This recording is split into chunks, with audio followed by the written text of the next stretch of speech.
the End SARS protest. Well, in Nigeria, it began back in October of 2020. It was a nationwide movement calling for the disbandment of the Special Anti-Robbery Squad, SARS, a police unit that was notorious for human rights abuses and extrajudicial killings. Well, the protest, which highlighted the struggle for human rights and accountability within Nigeria, was sparked by a video showing SARS officers brutalizing a young man in Delta State.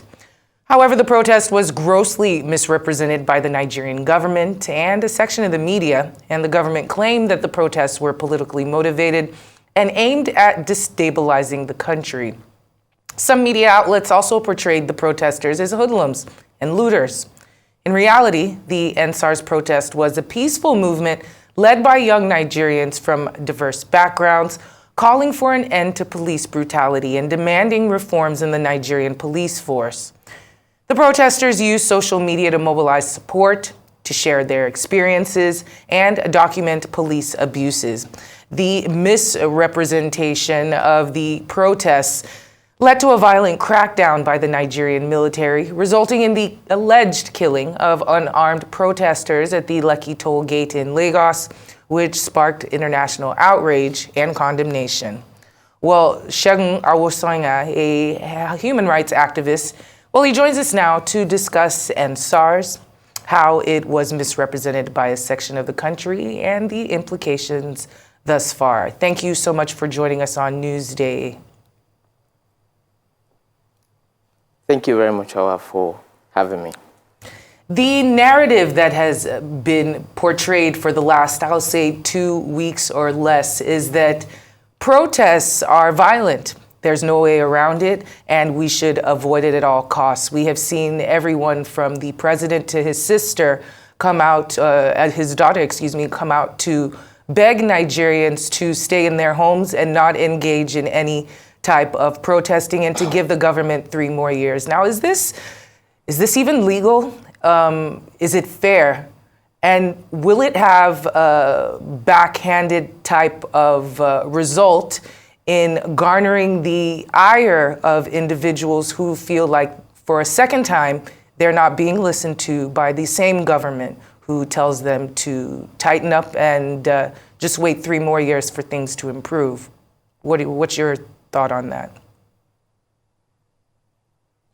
Well, I believe that in a country like ours, a lot of things are overly complicated unnecessarily.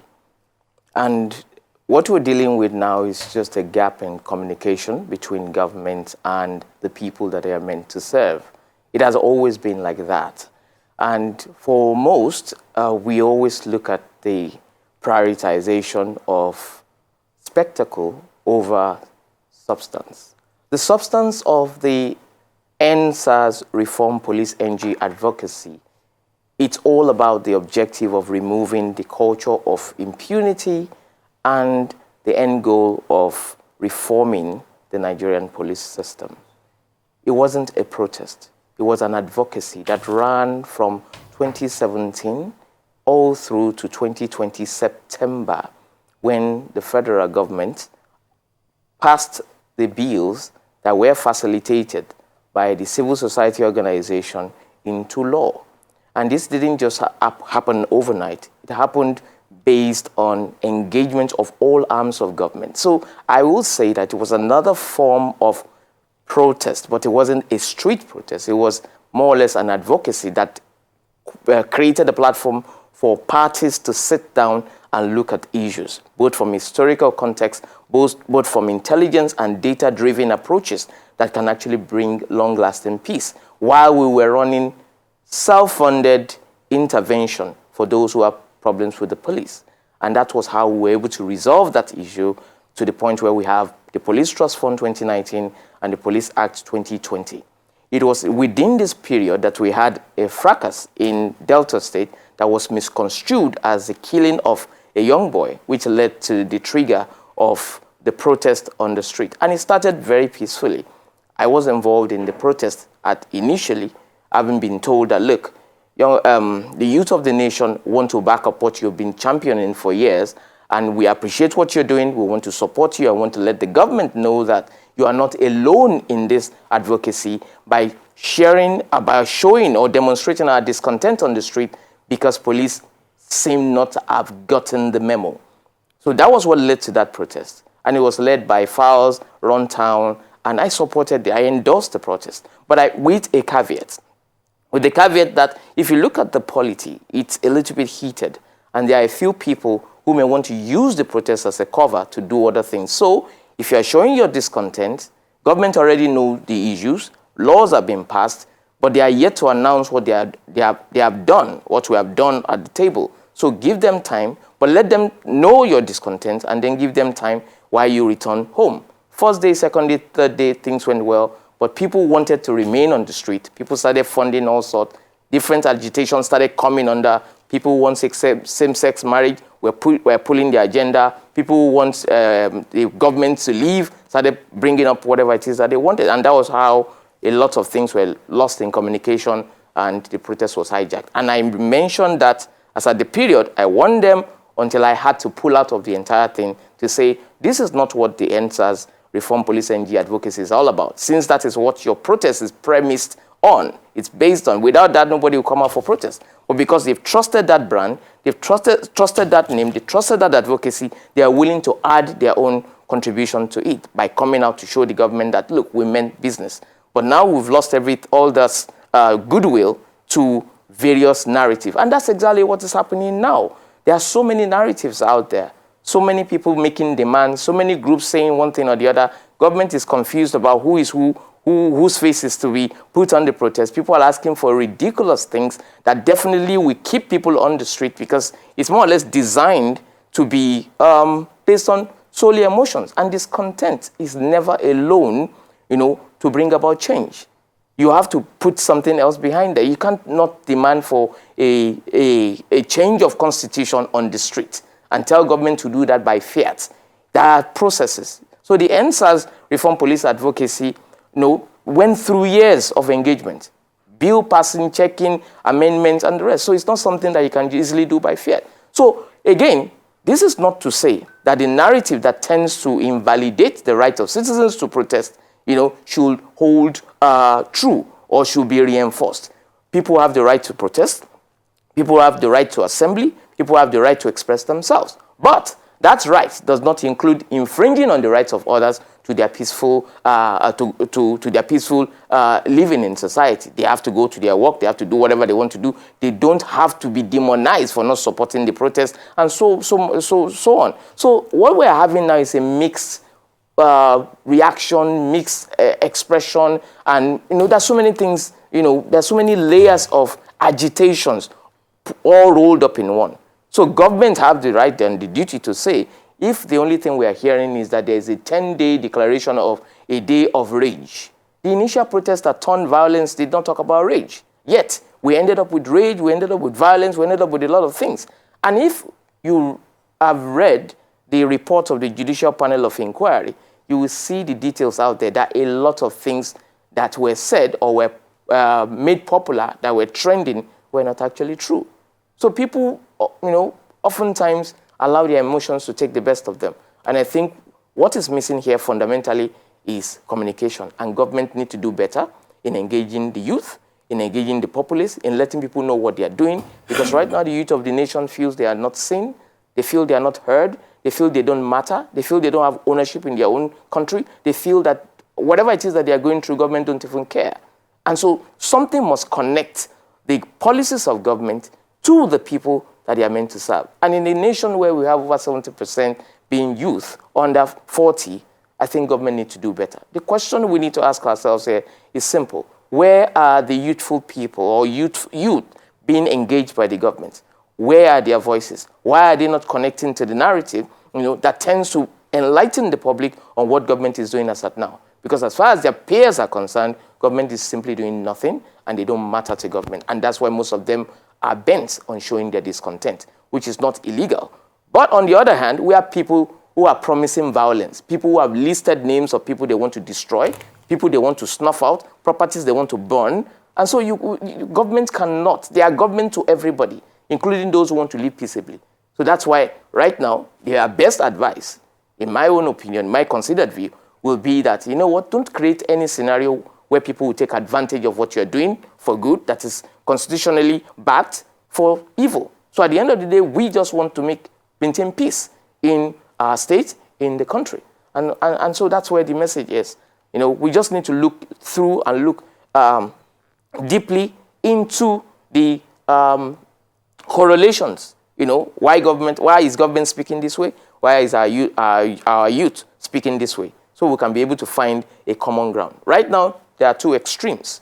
Government is saying that terrorists and anarchists are about to, you know, unseat a democratically elected president, while the youth are saying government don't care about us, they don't want to hear from us, and we deserve to be heard, we deserve to be seen, we want our government to serve us, we are hungry, we are angry, and thereabout. And then the people in the middle are saying, anger alone cannot solve the problem. Coming to the street won't change the cost of groceries on the street, won't change the price of fuel.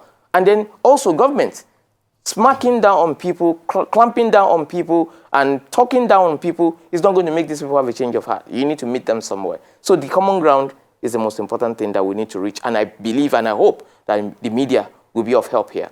Thank you. Now, Mr. Awosanya, thank you, so much for that very detailed explanation. But I'm wondering, the DSS has come out to say that it has intelligence, that some people are trying to pit the people against the government. They've likened the forthcoming protest to what happened in Kenya, saying they're trying to pull down the government. But I'm wondering why they never get intelligence of who these specific individuals are. Why are these individuals not arrested? Why are these individuals not on a watch list? Why is it always, trying to stifle the voices of the people that are genuinely aggrieved? Why is it always about the government? It's always about pulling down the government or trying to cause anarchy. What about the people, the actual people that are suffering in this very harsh economy that we are living in? Thank you very much. Again, what we need at this point is the voice of arbitration or an arbiter. An arbiter is one who looks from the heavenlies into the crisis and help find meaning, in their communication without descending into the arena. And in order not to do that, we need to see from each other's perspective. Government, the rhetoric that government is dealing with now is the rhetoric of Tinubu must go, the rhetoric of we're burning houses, we're attacking some people, the rhetoric of people who are inciting the public against the government, regardless of whatever it is that they're using to bring those people to fall. They are galvanizing the people with things that they know are the only sentiments that they can use to draw them out. In other words, hungry. Look, hunger, no government can cure hunger. We eat just to stay alive to be hungry again. So there's no how anybody can say, oh, I want a government that will never make me hungry. But again, there's hunger in the land because high cost of living is there. And what is government's response to that? Government they have been trying as much as possible to ameliorate what people are feeling based on that, or what people are getting on their own side, the impact of the policies that they've made by sending fertilizers, sending foodstuff. I know they cannot palliate themselves out of this problem, but if communication had gone hand to hand with what is going on, what they are sending to the people, people will know what to expect from the government very close to them. I'm so sorry to interrupt the narrative that Mr. Awosanya, protest is the only way you can get the attention of government. I think you missed a critical part, of my question. You talked about some people trying to get people out on the streets, to burn houses, violent rhetorics. My question now is, we have the security forces. Who are these people that are bent on fomenting violence? Why have they not been publicly identified? Why have they not been arrested, seeing as they do get intelligence, considering what the DSS has said? That's my question. If we have people that are hiding under the cover of people being hungry to destabilize the country, and they have intelligence on these individuals, why haven't they acted on it? Well, the DSS is a secret police, and I don't work for them. And I know that based on their own training and non-kinetic engagement, they must have their reasons why they've not listed the names of people that they've gotten or been able to make arrests. Some arrests have been made about people who are inciting the public, telling the public, inciting people to go and burn police stations, burn filling stations and all. They've arrested somebody as of yesterday, I think. And there are more people that have been arrested probably that didn't make the news. So they are doing their job, and at the same time, they are trying as much as possible not to heat up the polity unnecessarily. But whether we like it or not, there are rhetorics that are inciting the public out there. You know, if you're on social media, you can attest to this. So it's not just an allegation. It is obvious even to the blind that there are people who are taking advantage of what is happening in the country, the hardship in the country, to force people to react. That's why they call it day of rage. You cannot say that you want to protest peacefully and you declare day of rage, day of revolt, 10 days of revolt. You know, when we knew what happened with two peaceful protests that did not even demand a day of rage. So everybody knows, they know what they are doing, and the government also know how to engage. But the only problem I have with government approach to this is the reactionary element in their approach, and also the lack of in-depth communication of their approach to quell this. Because there are people that will be caught in the middle, like the innocent people who are genuinely, you know, having it tough to make a living during this period. Those ones too want to be addressed. And I've learned my own lessons from this, because the last time when I was a warning about insurrectionists within the protest, the innocent ones who are protesting peacefully were the ones taking the offense. Because they are not going to blame anybody who's doing something that is benefiting what they are doing. And that's exactly what is happening now. While government is addressing those who are trying to declare anarchy, the innocent youngsters who feels unheard and unseen are taking offense that government is deeming them anarchists. So there are people who those culpability belongs to, but there have not been communications enough to convince the youth on the street. But again, something interesting is happening. For the past few days, I've been engaging on Twitter, not because I belong to any political party or anything, as my own civic right. I've been engaging the ministers of this country. And hundreds and thousands of youths have been tuning in. Those are people who are already thinking of coming out to protest. But what is the essence of their protest other than to show government how they feel? Now they are expressing themselves to their ministers. They are asking critical questions, and they are getting to learn a lot of things that have been happening that they never knew has been happening before. So this is an example to show the failure of the aides in government, to show the failure of some of the people who have been given political positions and appointments, who ought to have bridged the communication gap between the people and the government. Nobody will protest if they are hearing from their government, if they are being carried along, if they are being involved, if they have ownership in the governance of their nation. Wow. Well, it seems that with these protests, the issue of safety is very high on the list.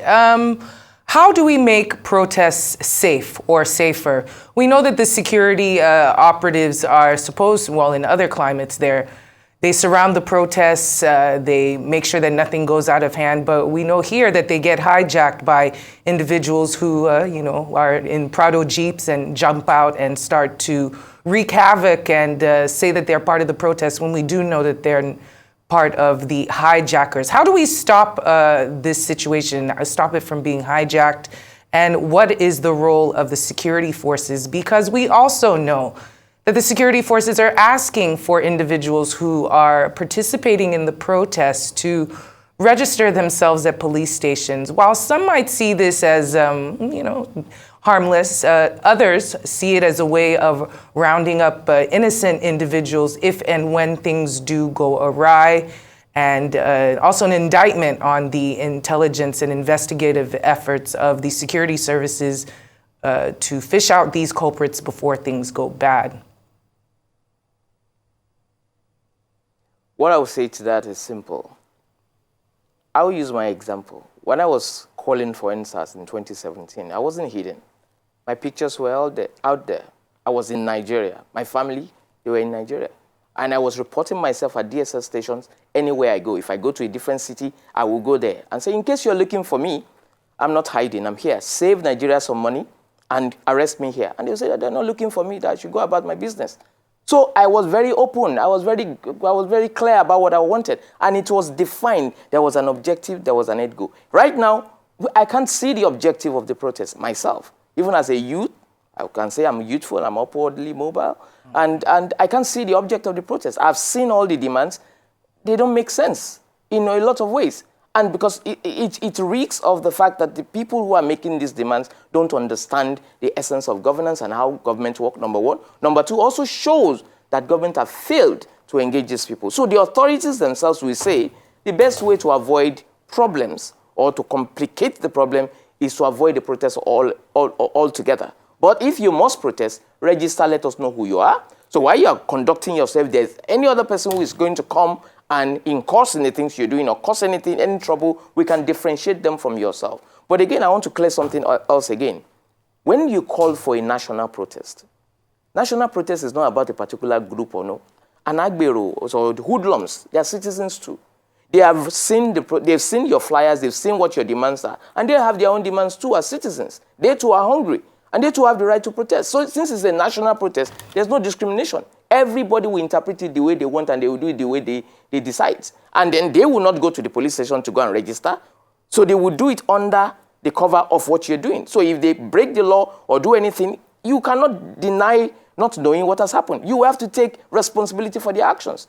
So these are some of the things that protesters need to have in mind when they are making a blanket, all the national protest and all those things. You must be able to control and curtail what you're doing and work with the security operative with that. You cannot be hiding. You cannot have your identity hidden. You cannot have your address hidden. You have to come out clean and say, look, this is why we're doing what we're doing. This is who we are. This is where my numbers, these are my details. This is the number of people that are involved, and this is what we're doing. And then they'll be able to support you. They don't have to agree with what you're campaigning for. They don't have to agree with your agitation, but they have the right to protect you and to protect other people who are not protesting with you. But the issues that we often see on ground is the moment the protesters have the numbers, they will begin to change the goalposts when they get to the field by blocking roads and making sure that they cause havoc or hardship to other people so that they can cry on to government, and then things get complicated from then. Then you start hearing demands like, oh, the president should leave or so, or all the sort. We've seen this thing play out before. The scripts have not been changed. It's still the same.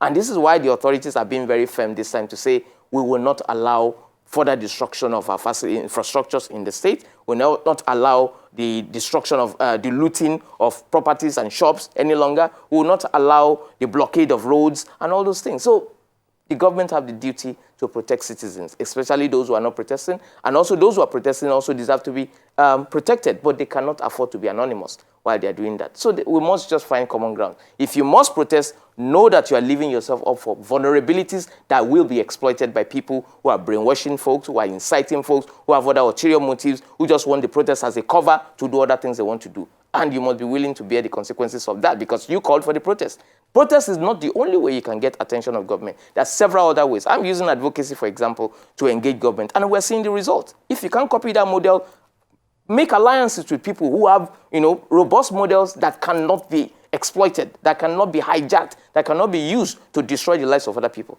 And I'll tell you a short story about a woman who was, looted during the period the xenophobic attack in Lekki.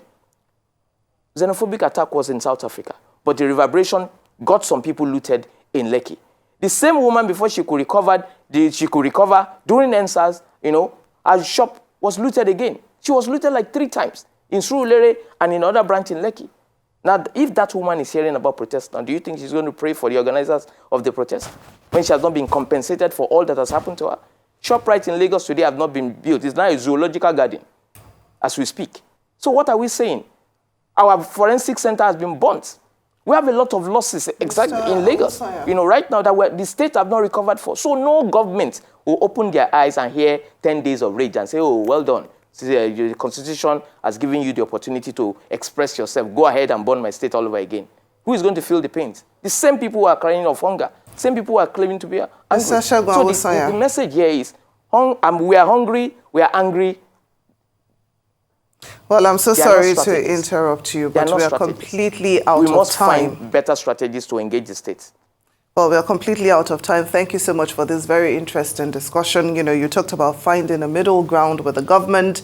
Well, it would have been nice if you could tell us how we can achieve that, because we've been trying to find a middle ground with the government for as long as I can remember. But thank you so much for this very interesting discussion. Human rights activist Segun Awosanya.